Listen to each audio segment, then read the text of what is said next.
what is a sanitary pad? Sanitary pad? Okay, let me explain. Sanitary pad is used to absorb the menstrual fluid so that it doesn't get on your clothes. A sanitary pad is worn between the underwear and the genitals in such a way that the absorbent middle part of the pad exactly covers the opening of the vagina. While using a pad, make sure to change it every 5 to 6 hours. If you are using a pad with higher absorption capacity that is made for long usage, then such a pad can be used even up to 8 hours, like while sleeping at night. Once your periods start, you should always keep a few pads handy with you.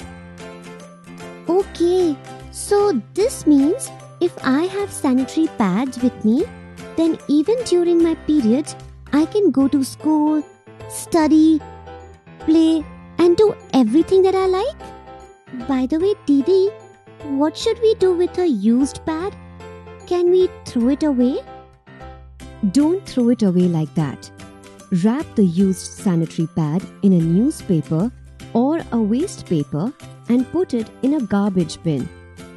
And remember, pads should never be flushed down a toilet because they can easily clog the drainage system. Okay, Didi, I got it.